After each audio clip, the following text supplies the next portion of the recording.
नमस्कार दोस्तों, आपका हार्दिक स्वागत है।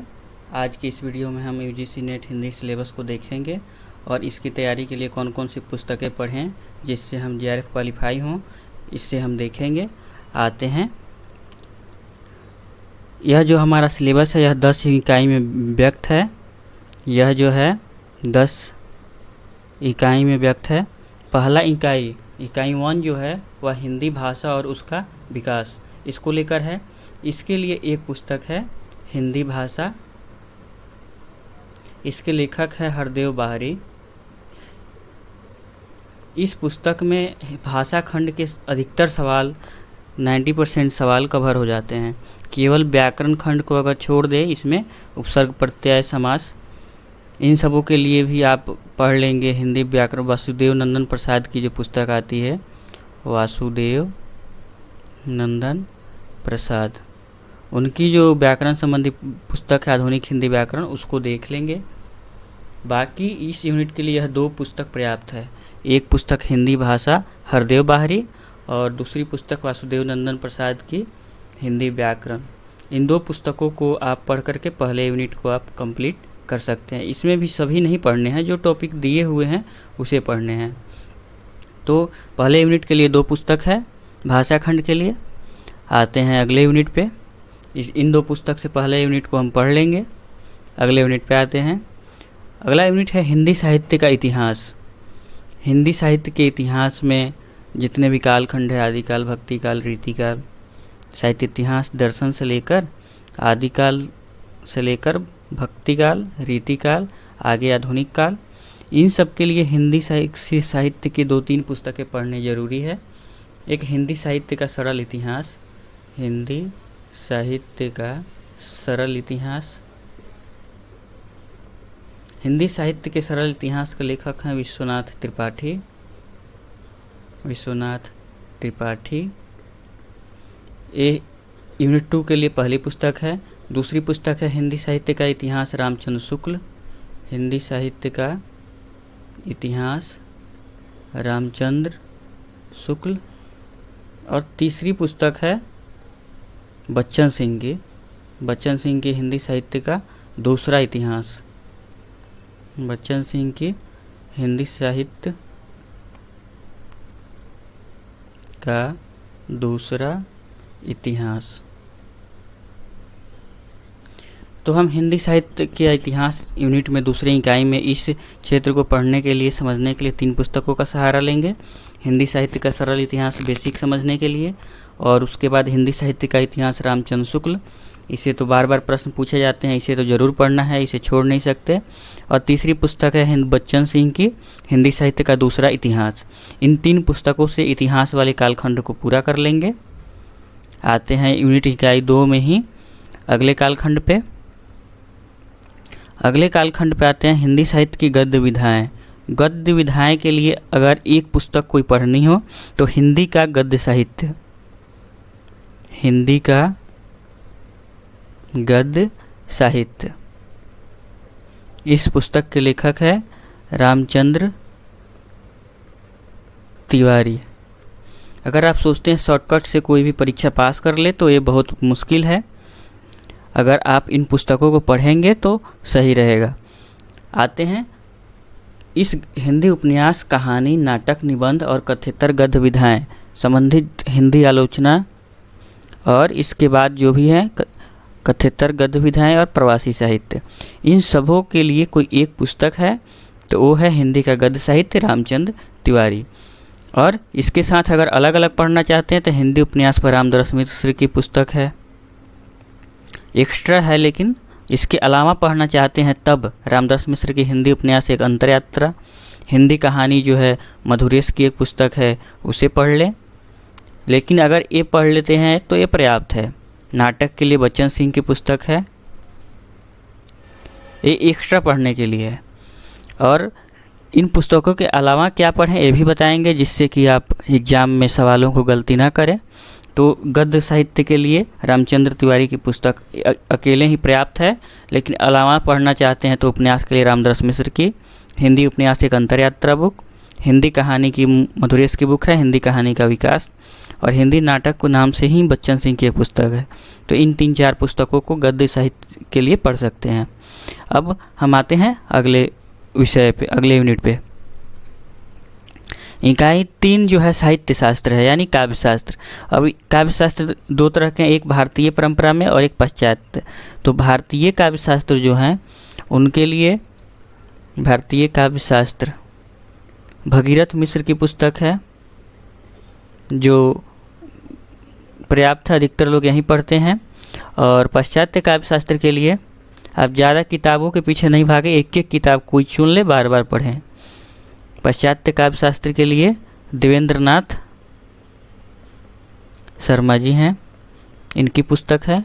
इन 2 पुस्तकों से हम पढ़ सकते हैं काव्य लक्षण, काव्य हेतु, काव्य प्रयोजन, प्रमुख संप्रदाय, रस अलंकार, रीति, ध्वनि, वक्रोक्ति, औचित्य, 6 सिद्धांत को पढ़ना है। रस निष्पत्ति, साधारणीकरण और शब्द शक्ति, काव्य गुण, काव्य दोष, यहाँ तक जो हैं वह जो हैं भारतीय काव्य शास्त्र हैं, भारतीय काव्य शास्त्र। और प्लेटो, अरस्तु, वर्ड्सवर्थ, कॉलरिज, नई समीक्षा तक ये जो हैं पाश्चात्य काव्य शास्त्र। इसके लिए हम देवेंद्रनाथ शर्मा की पुस्तक पढ़ेंगे। और मिथक, फंतासी, कल्पना, प्रतीक, बिंब ऐसे शब्द के लिए परिभाषिक शब्दावली का भी सहारा लेंगे। पारिभाषिक शब्दावली, केवल इन्हीं शब्दों को खोजकर पढ़ना है, पूरी किताब नहीं पढ़नी है। परिभाषिक शब्दावली में केवल इन शब्दों के बारे में खोजकर पढ़ना है। अमरनाथ की आती है हिंदी की परिभाषिक शब्दावली पुस्तक, उससे पढ़ना है। तो इस परिभाषिक शब्दावली पुस्तक से आप पढ़ लेंगे। मिथक, फंतासी, कल्पना, प्रतीक, बिंब, इसे आप पढ़ लेंगे। आते हैं अगले यूनिट पे। यूनिट 3 के लिए भारतीय काव्य शास्त्र भगीरथ मिश्र, पाश्चात्य काव्य शास्त्र देवेंद्रनाथ शर्मा, और परिभाषिक शब्दावली को हम देख लेंगे। मिथक, फंतासी, कल्पना, प्रतीक, बिंब के लिए अमरनाथ की पुस्तक।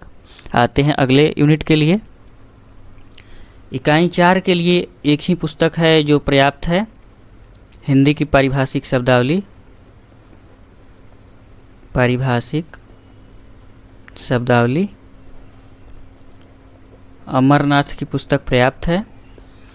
इसके अलावा अगर वैचारिक पृष्ठभूमि के लिए पढ़ना चाहते हैं तो पेपर 2 हिंदी यूजीसी नेट दृष्टि पब्लिकेशन की बुक आती है। दृष्टि पब्लिकेशन की UGC net Hindi paper 2 book आती है, उसमें वैचारिक पृष्ठभूमि का जो पोर्शन है उसे आप पढ़ लें। इस यूनिट के लिए वो पर्याप्त है। इसमें दिया हुआ है कि ये सभी विषय पर हिंदी नवजागरण के बारे में, खड़ी बोली आंदोलन, फोर्ट विलियम कॉलेज, वैचारिक पृष्ठभूमि जो है, गांधीवादी दर्शन, महावीर प्रसाद द्विवेदी नवजागरण, अंबेडकर दर्शन, लोहिया दर्शन और ये सब विचारधारा के बारे में, ये सब दृष्टि पेपर 2 और परिभाषिक शब्दावली पुस्तक में मिलेंगे। यहाँ से चुन चुन कर टॉपिक जो पढ़ना है उसी को चुन कर पढ़ेंगे, पूरी किताब को नहीं पढ़ेंगे। पूरी किताब पढ़ने में भी बहुत समय लगेगा, जो नहीं पढ़ना समय बहुत ज़्यादा लगेगा। तो यूनिट 4 के बाद हम आते हैं यूनिट 5 पे। यूनिट 5 जो है पूरी कविता है, हिंदी कविता। और हिंदी कविता के लिए आधुनिक काल और आधुनिक पूर्व कविता। तो आधुनिक काल के लिए एक पुस्तक है आधुनिक हिंदी कविता। आते हैं, देखते हैं। ये जो टेक्स्ट लगे हुए हैं, टेक्स्ट तो पूरे पढ़ने हैं, टेक्स्ट में कोई समझौता नहीं, टेक्स्ट पूरा पढ़ना है। इन पुस्तकों से जितने सिलेबस पद संख्या लगे हैं उनके व्याख्याओं को देख लेंगे। और ये महत्वपूर्ण है कि ये सब जो सिलेबस में लगे हैं टेक्स्ट को तो पढ़ना ही है। आधुनिक काल में कविताओं के ऊपर जब पढ़ेंगे तो एक पुस्तक महत्वपूर्ण हो जाएगी, आधुनिक हिंदी कविता। एक पुस्तक की नाम है आधुनिक हिंदी कविता। इस पुस्तक के लेखक हैं नंद किशोर नवल। इस पुस्तक को आप खरीदें और यहाँ से आधुनिक हिंदी कविता के बारे में डिटेल अध्ययन को जान सकते हैं और समझ सकते हैं कि एक कवि किस तरह का लेखन कर रहा है। और आजकल जो प्रश्न आ रहे हैं यूजीसी नेट में वो कॉन्सेप्ट बेस आ रहे हैं, तो टेक्स्ट भी पढ़ना ज़रूरी है। टेक्स्ट से बहुत सवाल आ रहे हैं और साथ में कविता के लिए आधुनिक हिंदी कविता नंद किशोर नवल की पुस्तक पढ़ने बहुत ज़रूरी है। आगे आते हैं हिंदी उपन्यास। उपन्यास में कौन कौन से उपन्यास है?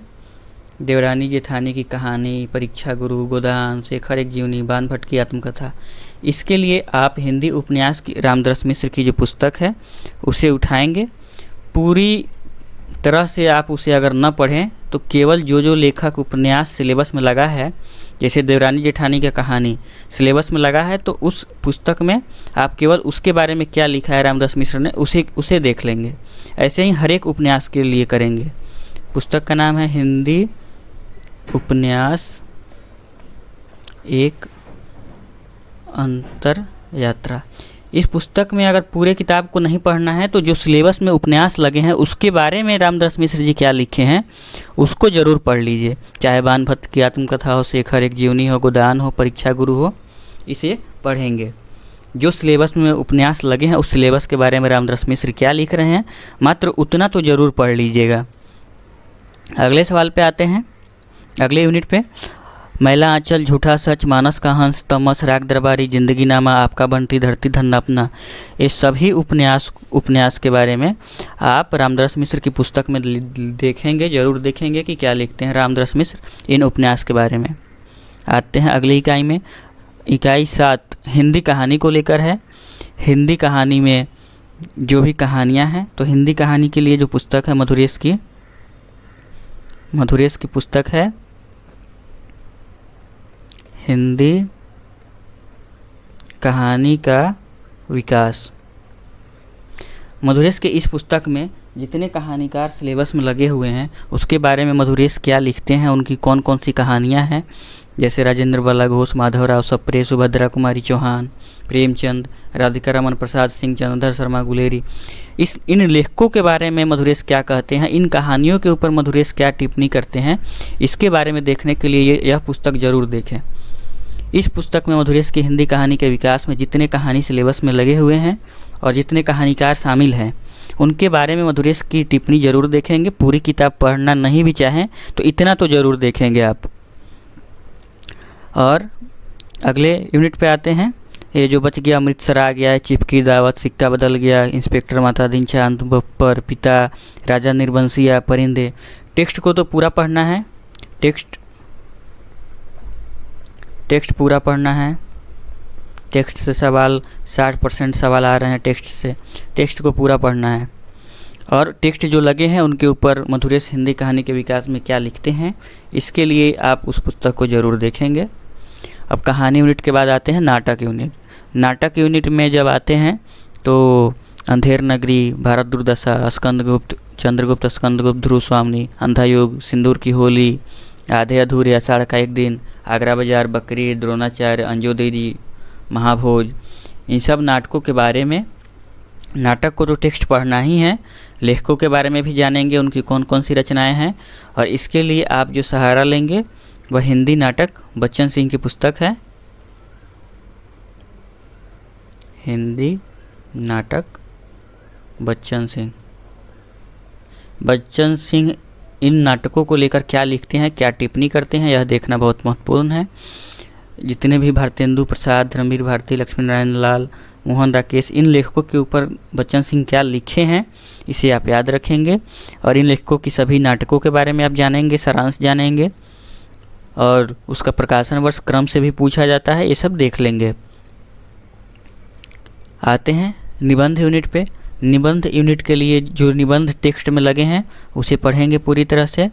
और रामचंद्र तिवारी की पुस्तक में इन निबंध के ऊपर उन्होंने क्या लिखा है, क्या टिप्पणी किया है, और हिंदी निबंध के जो ये लेखक निबंधकार हैं उनके ऊपर रामचंद्र तिवारी ने क्या लिखा है, इसे ज़रूर देखेंगे। तो रामचंद्र तिवारी के पुस्तक से सभी नहीं पढ़े तो इतना तो ज़रूर पढ़ें कि जो लेखक लगे हैं उनकी पूरी रचनाएं और इस रचना के बारे में लेखक क्या कहते हैं उसे ज़रूर ध्यान रखेंगे।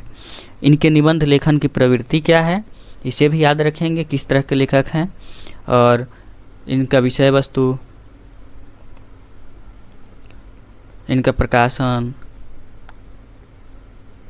कहाँ छपी है पत्रिका में, कौन सी पत्रिका में छपी है, कहाँ छपी है, किस संकलन में है निबंध, कहाँ से संकलित है, इन सारे विषयों को लेकर ये सब पर लागू होता है। कालखंड, विषय वस्तु, प्रकाशन, संकलन, किस पत्रिका में छवि, विषय वस्तु क्या है, किस समय किस क्षेत्र की रचनाएं हैं, यह कहानी, उपन्यास सभी विधाओं पर लागू होता है। आते हैं अगले यूनिट पर। तो अगला यूनिट है आत्मकथा, जीवनी तथा अन्य गद्य विधाएँ। अन्य गद्य विधाएँ में टेक्स्ट तो पूरे पढ़ने हैं। माटी की मूर्तें, ठकुरी बाबा, मुर्दहिया, प्रेमचंद घर में, एक कहानियाँ भी, आवारा मसीहा। टेक्स्ट को तो पूरा पढ़ना है। और टेक्स्ट पढ़ने के अलावा जैसे क्या भूलूं क्या याद करूं, आफोदरी, भोलाराम का जीव, जामुन का पेड़, संस्कृति के 4 अध्याय, एक लेखक की डायरी, मेरी तिब्बत यात्रा, अरे यावर रहेगा याद। आमतौर पर 10वीं यूनिट तक पढ़ने में लोग संकोच करते हैं। अगर पूरा पढ़ भी नहीं पाएँ तो इन रचना के ऊपर सारांश जरूर पढ़ें। इन रचना के ऊपर सारांश पढ़ें और इन लेखकों के बारे में डिटेल पढ़ें। लेखकों के बारे में हर एक रचनाएँ, कौन सा सम्मान मिला है इन्हें, कोई सम्मान मिला है लेखकों को तो उसे देख लें। इनकी सभी रचनाएँ देखें, ये किस तरह के लेखक हैं, इनकी प्रवृत्ति क्या है ये देख लें। और रचनाओं को जो पढ़ सके पढ़ लें, जो नहीं पढ़े उनका एग्ज़ाम से पहले सारांश देख लें। अगर जो एग्ज़ाम से पहले नहीं पढ़ पाते हैं तो सारांश देख लें। बाकी टेक्स्ट छोड़ना नहीं है, टेक्स्ट को जहाँ तक हो सके पढ़िए। सवाल बहुत टेक्स्ट से आ रहे हैं। अगर नेट को क्वालिफाई करना चाह रहे हैं, जीआरएफ होना चाहते हैं तो जीआरएफ के लिए टेक्स्ट बहुत ज़रूरी है। और अंत में बात आती है गाइड की। कौन सी गाइड पढ़ें, कौन सी गाइड रिवीजन किससे करें। रिवीजन के लिए आप तो पहली बात जो टेक्स्ट पढ़ें, टेक्स्ट का नोट्स बनाएं। टेक्स्ट का नोट्स बनाएं या किताब में ही नोट कर लें। किताब में ही हाईलाइट करें। रिवीजन के लिए पहला काम टेक्स्ट का नोट्स बनाना। दूसरा काम क्या है, आप पुस्तक पढ़ें। पुस्तक कौन सी, सरस्वती गोविंद पांडे, सरस्वती गोविंद पांडे की ऑब्जेक्टिव बुक। इसे बार बार रिवीजन के लिए दोहराएं। और तीसरी जो गाइड है वह यूजीसी नेट पेपर 2 हिंदी दृष्टि पब्लिकेशन बुक है। इसमें जितने टेक्स्ट लगे हैं सभी टेक्स्ट का सारांश भी दिया हुआ है। टेक्स्ट का सारांश दिया हुआ है और महत्वपूर्ण पंक्तियाँ भी दी हुई है। तो आप यूजीसी नेट के सारे टेक्स्ट को पढ़ें।